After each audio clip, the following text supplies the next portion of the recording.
Other houses chose dragons, krakens and lions for their sigils. We Tullys took the trout, that most terrifying of fish, especially when it leaps out of the water. I suppose you don't have many options when you live in the Riverlands. Could have been worse. We could have been minnows or wheat. After all, we make a lot of it. Though a land doesn't get as fertile as ours just by water.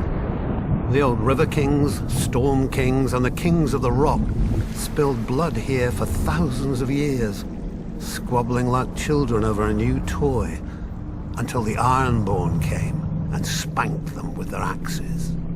Under Harren the Black, their kingdom stretched all the way to the God's Eye, where they built the largest castle Westeros had ever seen.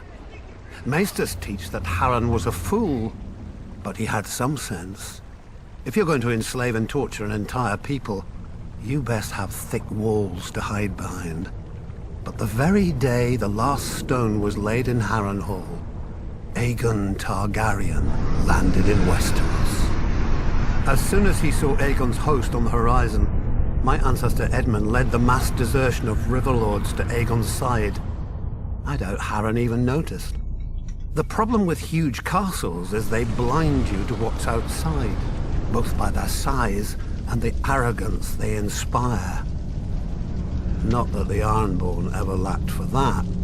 They take pride in their ignorance of every trapping of civilization.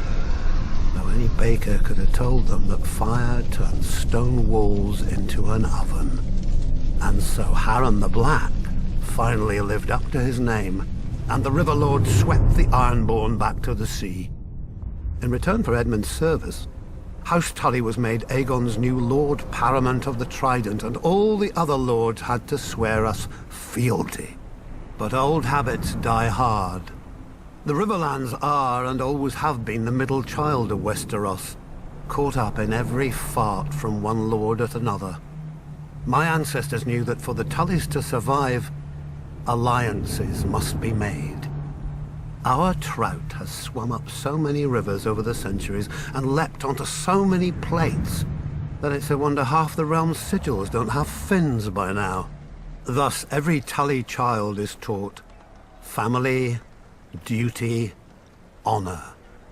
The Tully words, and pains in the Tully arse. When I returned from the War of the Ninepenny Kings, people called me Sir Brendan. But my older brother Hoster called me Engaged. A great match with a very rich house, to be sure.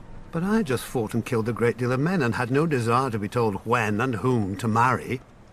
I broke ties with him, earning the name Blackfish along with my personal sigil, a much more intimidating black trout.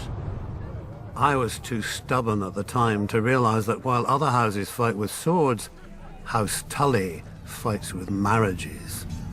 Then my niece Catelyn's betrothal to Brandon Stark drew us into the war against the Mad King, while my other niece Lysa's betrothal to Jon Arryn cemented the rebellion. If I'd have obeyed my older brother earlier, we'd have had the largest navy in Westeros with us then as well, and our victory would have been swift. Of course, I never mentioned this fact to my brother. He'd have taken it as an apology. My brother is dead now, and my nephew Edmure rules in Riverrun, God's help us. A trout that can't tell the worm from the hook. But he is a Tully, and he is unmarried, and there is a war. We all know how this story ends. Maybe she'll be beautiful. Maybe she'll be rich. As long as she brings swords and men to House Tully, she could look like the fish we hang all over Riverrun. He'll honor his duty to family and swallow it. One blackfish per family can be overlooked. Two, and we'd have to change all those pretty banners.